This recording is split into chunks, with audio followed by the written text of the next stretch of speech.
Текущее состояние и перспективы развития таджикско-белорусского сотрудничества обсуждены накануне 17 декабря в Минске, столице Республики Беларусь. Как сообщает Департамент информации МИД, посол Таджикистана в Беларуси Махмадшариф Хагдот встретился с первым заместителем министра иностранных дел Республики Беларусь Андреем Евдоченко.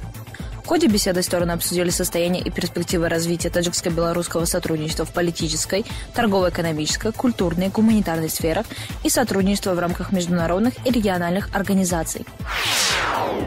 В Таджикистане впервые разработан законопроект, целью которого является предотвращение поступков госслужащих, ставящих свои интересы выше и принимающих решения не во благо народа, а на свое благо.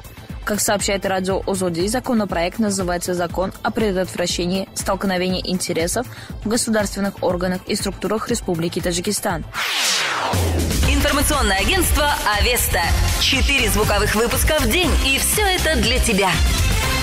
В декабре исполнилось 9 лет со дня основания регионального управления компании «Мегафон Таджикистан» по Хатлонской области. За минувшие годы оператор занял на рынке связи региона одно из ведущих мест. Как сообщает пресс-служба компании мобильной связи «Мегафон Таджикистан», связь «Мегафон Таджикистан» доступна на 95% территории Хатлона, а в Бохтаре и Дангаринском районе у абонентов есть мобильный интернет 4G. Чтобы покрыть услугами связи практически всю область, потребовалась колоссальная работа. Для того, чтобы запустить всего одну базовую станцию в горах в условиях бездорожья, нашим инженерам приходилось вручную переносить сотни килограммов оборудования. Зато теперь надежная связь есть у наших абонентов повсеместно. Мы очень гордимся этим результатом, говорит руководитель технического отдела регионального управления по Хатлонской области Эмомали Вазиров.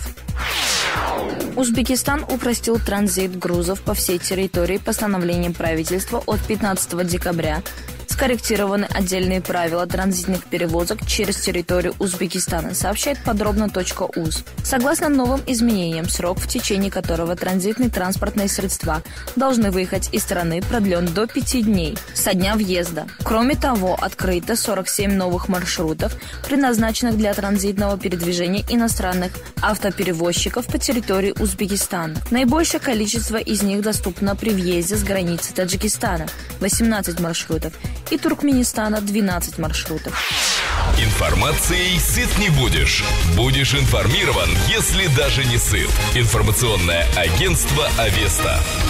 Министерство обороны Таджикистана начнет готовиться к проведению военного парада и с других мероприятий в честь 30-летия государственной независимости страны. В рамках подготовки к празднованию 30-летия государственной независимости Республики Таджикистан министр обороны страны генерал-полковник Шерали Мирзо провел рабочее совещание с ответственными лицами, сообщил Авеста начальник пресс-центра Минобороны Ориф Низомион.